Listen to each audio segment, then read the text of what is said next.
mengatakan safar itu tidak ada jarak tertentu. Laisa lahu masafah muayyana, nggak punya jarak tertentu. Kata Syekh Muhammad SAW, dan itu saya jelaskan di buku Umrah di awal itu, untuk pendudukannya begini gitu. Yang menentukan jarak safar 82 kilo lebih, secara dalil lemah, tapi secara praktek mudah. Kan jelas, 82 kilo lebih safar.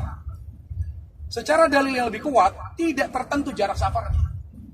Lebih kuat dia, karena Rasul tidak pernah mengatakan safar sekian jaraknya, nggak pernah Rasul. Itu hanya takdir, estimasi. Estimasi itu pun dibantah karena tidak dikuatkan oleh dalil. Jadi begini kata Syekh Utsaimin, prakteknya gampang. Sekiranya kita safar, bingung, ya sudah patokannya 82 kilo lebih. 82 kilo lebih. Nah, kalau sudah begitu, ya berarti kita selalu qashar. Walaupun lancar. Karena qashar itu rukhsah. Keringanan yang Allah berikan, sedekah. Kata Nabi alaihissalam, rukhsat sadaqatun tasaddaqallahu biha ala 'abdi. Faqbalu sadaqatah. Innallaha yuhibbu an tu'ta rukhasuhu kama yaqra an tu'ta ma'siyati. Itu rukhsah, itu sedekah yang Allah berikan kepada kalian. Manfaatkan sedekah yang Allah berikan kepada kalian itu mengqashar salat. Kemudian juga kata Nabi alaihissalam, itu rukhsah. Allah itu suka rukhsah yang diberikan kita manfaatkan dengan baik, sebagaimana Allah tidak suka kita bermaksiat kepada Allah Subhanahu wa taala. Nah, itu yang kedua. Rasulullah SAW tidak pernah sholat rawatib, walaupun di Masjidil Haram, walaupun di Masjid Nabawi, kan sayang. Lah masa kita nggak qobliyah zuhur? Piye? Lah kok kita nggak ba'diyah, kan sayang. Lagi-lagi, ikhwan wa akhwati fillah, kita beragama tidak berdasarkan perasaan. Kita beragama berdasarkan tuntunan Nabi sallallahu alaihi wasallam. Lau kana khairan la sabaquna ilaihi. Kalau seandainya mengerjakan rawatib di saat safar itu baik, tentu Nabi dan sahabat mengerjakannya. Mereka selama safar, walaupun di Mekah atau Madinah, sahabat yang tinggal di Mekah, sahabat yang tinggal di Madinah ketika ke Mekah, tidak pernah mengerjakan rawatib. Ditinggalkan semua. Kecuali qobliyah subuh. Kecuali itu saja. Yang ketiga, Rasulullah SAW selama safar, lebih dari 30 kali safar, kata Syekhul Islam, beliau tidak pernah sholat Jumat. Tidak pernah sholat Jumat, karena jumhur ulama mengatakan sholat Jumat itu hanya wajib bagi mukim. Jadi aduh sayang, kok nggak sholat Jumat di Masjidil Haram? Ya sayang, lagi-lagi perasaan. Wallahi, yang bisa memberangus perasaan cuma tauhid. Berarti yang pakai perasaan terus kurang kajian tauhid ya. Ya, harus dikaji tuh hatinya, ditata lagi dengan tauhid. Itulah sebabnya mengapa dakwah para nabi rasul dimulai dengan tauhid. Kata Allah Ta'ala berfirman, "Wa laqad ba'atsna fi kulli ummatin rasula an i'budullaha wastanibu at-taghut." Dan telah kami utus pada setiap kaum seorang rasul. Target kalian apa? Sembahlah Allah semata dan jauhi tauhid. Jadi targetnya tauhid. Kalau tauhidnya sudah mantap, udah nggak pakai perasaan, udah nggak pakai logika. Yang kita pakai apa? Qala Allah qala Rasul. Qala Allah qala Rasul. Dan kita wafat, ditanya oleh Allah melalui Munkar wa Nakir, siapa Rabbmu, apa agamamu, dan siapa nabimu? Apa maknanya kata Syekh Abdul Wahab rahimahullah? Siapa nabimu? Kamu ikut siapa? Jadi yang menyelamatkan kita dari adab kubur dan adab mahsyar, terutama adab jahannam, mengikuti Nabi SAW. Yang menyelamatkan kita dua, ikhlas dan mutaba'ah. Ikhlas apa? Kata Allah, "Wa ma umiru illa liya'budullah mukhlishina din." Tidaklah mereka diperintah kecuali untuk beribadah. Berarti kalau kita nggak ikhlas dan bertauhid, ditanya oleh Allah. Yang kedua, ditanya oleh Allah, apakah kita mengikuti Nabi SAW atau tidak? Apa kata Allah? "Madza ajabtumul mursalin." Bagaimana respon kalian terhadap petunjuk para nabi? Terhadap petunjuk Nabi SAW kita ikuti atau cuma kita kenang, cuma kita puji? Rasulullah itu diutus bukan untuk dipuji. Pujian Allah sudah cukup. Wa rafa'na laka dzikra wa innaka la'ala khuluqin 'adzim. Kami angkat derajatmu ya Muhammad.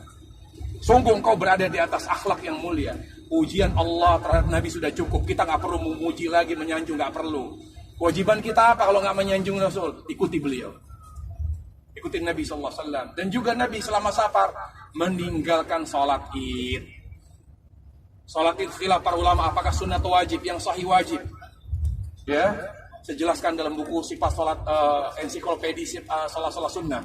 Yang sahih adalah wajib karena dia syiar. Karena dia syiar.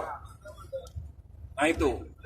Kemudian tentang bolehkah kita sholat maghrib bersama imam yang mengerjakan sholat isya? Nah, hadis Mu'adz bin Jabal adalah acuan bolehnya perbedaan niat. Perbedaan niat antara imam dengan makmum boleh. Karena Mu'adz sholat bersama kaumnya, beliau sholat sunnah, sholat isya yang kedua. Berarti sunnah bagi beliau. Bagi kaumnya, sholat isya yang pertama wajib. Karena sholat isya, karena kita boleh bersedekah. Sedekah sholat fardu kita namanya sunnah, hukumnya sunnah. Nah, dari hadis Mu'adz menunjukkan bolehnya kita berbeda niat. Hanya para ulama mensyaratkan perbedaan niat antara imam dengan makmum selama jumlah rakaatnya sama. Jumhur ulama misalnya duhur dengan asar kan sama rakaatnya, nggak masalah. Jadi satu rakaat sampai 4 kita ikut salam.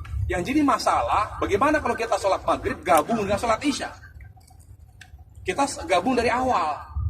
Jumhur ulama mengatakan tidak boleh ikut karena beda caranya. Jumlah rakaatnya beda. Bagaimana pada saat di rakaat ketiga kita sholat maghrib, imam sholat isya? Apakah kita ikut bangkit 4 rakaat? Boleh nggak sholat maghrib 4 rakaat? Tidak boleh. Tapi sebagian ulama, kalangan Hanabilah, Hambali, sebagian Imam Syafi'i, dia mengatakan boleh. Caranya begini kata dia. Kita maghrib, dia isya. Ketika dia bangkit imam dengan makmum yang lain untuk rakaat keempat, kita duduk aja. Duduk sampai nanti mereka duduk tasyahud awal yang keempat, kita ikut salam. Mereka salam, kita ikut salam. Tapi itu disyaratkan selama tidak ada fitnah. Selama tidak menimbulkan kegaduhan. Karena kalau ada orang bangkit rakaat keempat, loh, kok ini gak bangun lagi?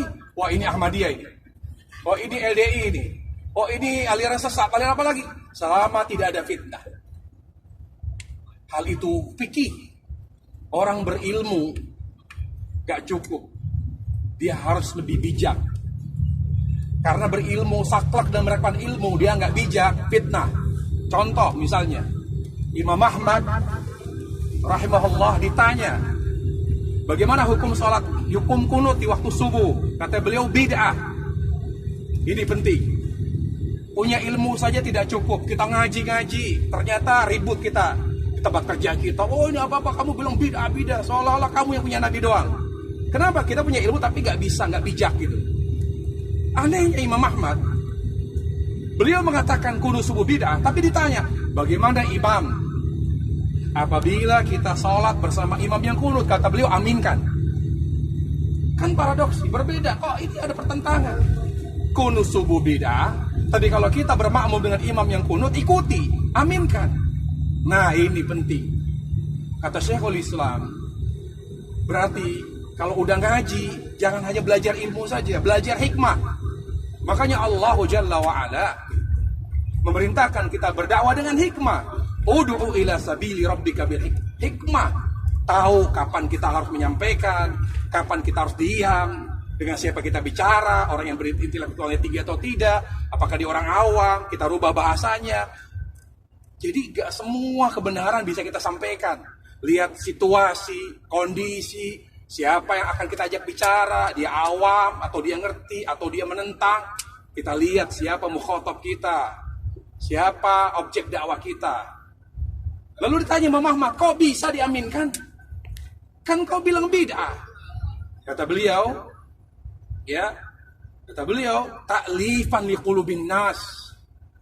Kita aminkan imam yang mengunut itu di waktu subuh supaya bisa memikat hati mereka. Dan ini dalil para jamaah. Kita boleh mengendorkan sunnah selama tidak bersifat haram. Makanya ditanya, Ustaz, boleh ngasih dakwah melalui biker misalnya? Ya, komunikasi motor boleh karena tidak haram. Tapi ada porsinya. Al-hajah tuqaddar biqadariha. Ada hajatnya. Kalau lebih banyak motornya kelilingnya daripada dakwahnya, gimana? Tawassu. Para jamaah, kata ulama, beda tipis antara berlebihan dalam perkara mubah dengan mengambil cara, ya, mengambil cara misalnya dakwah. Kita harus dakwah ini komunitas, misalnya biker misalnya, kita dakwah itu perlu karena kita bagaimana memikat mereka. Mereka nggak ada yang mungkin bisa, atau hanya 1-2 dari sekian ratus atau ribu orang yang mau datang kajian, kita datangin mereka. Kita nggak punya motor, kita beli sepeda. Nanti dibikin motor, mungkin dibeliin sama mereka kan gitu. Itu siasat aja kan gitu. Lalu setelah itu, ya kita tampilkan akhlak. Kita nggak bisa bilang, oh ini bid'ah, oh haram. Misalnya, oh nggak boleh, Anda ngerokok, nggak boleh, rokok itu haram. Nggak bisa begitu. Tidak semua kebenaran bisa kita sampaikan. Orang itu bermaksiat, orang itu dekat dengan maksiat. Satu sebabnya kata Ibnu Qayyim, kok susah ya untuk kembali ke Allah? Karena di hatinya masih kuat rasa cintanya kepada dunia. Makanya kaidah kata Syekhul Islam, kullu man asallaha fahuwa jahil. Orang yang masih suka maksiat karena dia tidak mengenal Allah dan mencintai. Kullu man asallaha fahuwa jahil. Itu sas. Kullu man asallaha fahuwa jahil. Kalau ada orang masih suka maksiat, berat untuk taat,